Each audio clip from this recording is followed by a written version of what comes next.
आज Doubtnut app download करें। Doubtnut पर अपने सभी गणित, रसायन विज्ञान, भौतिक विज्ञान और जीव विज्ञान के डाउट्स का करो सफाया। बस प्रश्न की फोटो खींचो, एक ही प्रश्न को क्रॉप करो और तुरंत वीडियो सोल्यूशन पाओ। अभी डाउनलोड करें। इस प्रश्न में दिया मूल अवस्था से हाइड्रोजन परमाणु को उत्तेजित करने के लिए आवश्यक न्यूनतम ऊर्जा होती है। क्वेश्चन में क्या करना हमें, मूल अवस्था से। मूल अवस्था मतलब कि इलेक्ट्रॉन अभी हमारा कहाँ होगा, n बराबर पहली कक्षा में होगा। पहली कक्षा में जब हमारा इलेक्ट्रॉन रखा रहता है तो उसको कहते हैं इलेक्ट्रॉन अभी हमारा मूल अवस्था में है। हाइड्रोजन परमाणु को उत्तेजित करने के लिए आवश्यक न्यूनतम ऊर्जा मतलब कि मूल अवस्था से प्रथम उत्तेजित अवस्था ही हमारी न्यूनतम उत्तेजित अवस्था कहलाती है। इसका मतलब क्या हुआ, अगर कोई भी इलेक्ट्रॉन अपनी n बराबर पहली कक्षा में है, अगर इसको उत्तेजित करना है, ठीक। अब क्वेश्चन में कह रहा है कि को उत्तेजित करने के लिए आवश्यक न्यूनतम ऊर्जा। इसको न्यूनतम ऊर्जा क्या होगी, अगर कोई भी इलेक्ट्रॉन निम्न कक्षा से उच्च कक्षा में जाता है तो उसको कहते हैं वो हमारा उत्तेजित हो गया।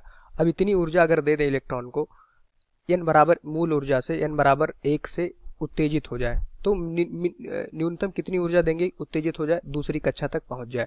ठीक, इस इलेक्ट्रॉन को हम इतनी ऊर्जा दे दें कि दूसरी कक्षा तक पहुंच जाए तो ये न्यूनतम ऊर्जा हमारी होगी। ठीक, उत्तेजित ऊर्जा। हमने कैसे सोचा, क्वेश्चन में दिया है कि इलेक्ट्रॉन जो हमारा है अभी कहाँ है, मूल अवस्था में है। अब क्वेश्चन में कह रहा है कि हाइड्रोजन परमाणु को उत्तेजित करने के लिए आवश्यक न्यूनतम ऊर्जा क्या होगी। हमें पता है कोई भी इलेक्ट्रॉन जब निम्न कक्षा से उच्च कक्षा में जाता है तो कहते हैं उत्तेजित हो जाता है। कुछ ऊर्जा देंगे यहाँ पे, जैसे ही ऊर्जा पाएगा अपनी मूल ऊर्जा स्तर से, ये हमारा उत्तेजित होकर के किसी दूसरी कक्षा में चला जाएगा, उच्च कक्षा में। अब हमें बताना था न्यूनतम ऊर्जा। तो उत्तेजित होने के लिए इलेक्ट्रॉन अगर मूल ऊर्जा स्तर में है तो न्यूनतम कितनी ऊर्जा देंगे कि हमारी दूसरी कक्षा में पहुंच जाए। ठीक, ऐसे तीसरी कक्षा में भी जा सकता था, चौथी कक्षा में भी जा सकता था, पर हमें बताना है न्यूनतम ऊर्जा। न्यूनतम ऊर्जा मतलब कि n बराबर दूसरी कक्षा में वो पहुंच जाए। ठीक, तो यहाँ से कहेंगे n बराबर दूसरी कक्षा में इलेक्ट्रॉन के पास ऊर्जा कितनी होती है, E2। हमारा सूत्र होता है -13.6 into Z square upon n square. n की वैल्यू क्या हो जाएगी हमारे पास, 2 का स्क्वायर। अब हाइड्रोजन परमाणु के केस में z का मान क्या हो जाएगा, 1 हो जाएगा।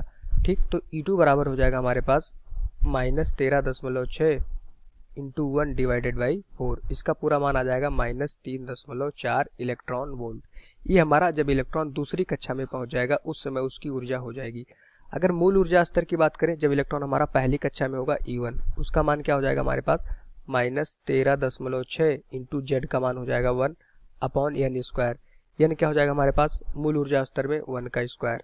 तो यहाँ पे उसकी एनर्जी कितनी हो जाएगी, -13.6 इलेक्ट्रॉन वोल्ट।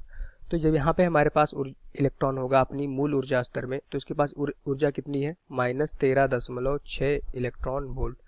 अब इसको उत्तेजित करना है और निम्नतम ऊर्जा बतानी है। तो निम्नतम ऊर्जा क्या होगी, जब इलेक्ट्रॉन n बराबर 1 से n बराबर दूसरी कक्षा में पहुंच जाएगा।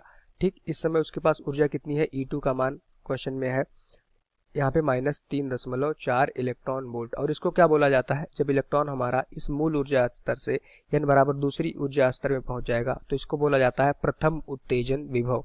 ठीक, विभव बोले या फिर उसको बोले प्रथम उत्तेजन अवस्था में इलेक्ट्रॉन हमारा पहुंच जाएगा और उस समय उसकी ऊर्जा निम्नतम ऊर्जा होगी। तो ऊर्जा हमने देखा दूसरी कक्षा में कितना है, -3.4 इलेक्ट्रॉन वोल्ट। पहली कक्षा में कितना है, -13.6 इलेक्ट्रॉन वोल्ट। तो यहाँ से अगर हम डेल्टा E का मान निकालें, यही हमारा क्या हो जाएगा, निम्नतम ऊर्जा हो जाएगी। क्या हो जाएगा हमारे पास, E2 माइनस E1 के बराबर।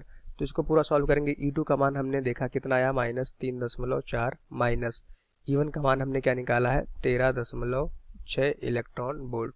तो इसको पूरा सॉल्व करेंगे तो वैल्यू आ जाएगी हमारे पास 10.2 इलेक्ट्रॉन वोल्ट। तो अगर कोई भी इलेक्ट्रॉन, इसका मतलब क्या हुआ, अगर कोई भी इलेक्ट्रॉन अपनी मूल ऊर्जा स्तर में है, अगर उसको 10.2 इलेक्ट्रॉन वोल्ट दे दोगे तो अपने वो प्रथम उत्तेजित अवस्था में आ जाएगा। ठीक, मतलब कि n बराबर दूसरी कक्षा में पहुंच जाएगा और इतनी निम्नतम ऊर्जा उसको चाहिए ही चाहिए उत्तेजित होने के लिए। ठीक, क्वेश्चन में हमसे यही बताना था कि परमाणु को उत्तेजित करने के लिए आवश्यक न्यूनतम ऊर्जा कितनी होगी।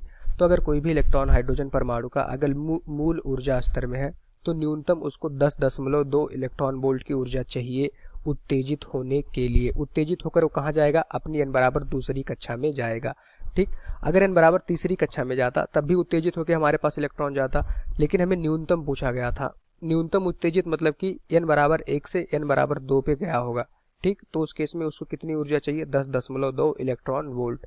यही हमारा इस क्वेश्चन का आंसर हो जाएगा।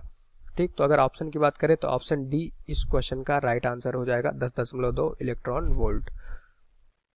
कक्षा 6 से 12वीं से लेकर नीट, IIT, JEE वो एडवांस के लेवल तक 1 करोड़ से ज्यादा छात्रों का भरोसा। आज ही डाउनलोड करें डाउटनेट ऐप या व्हाट्सएप करें अपने सारे डाउट्स 8400 400 400 पर।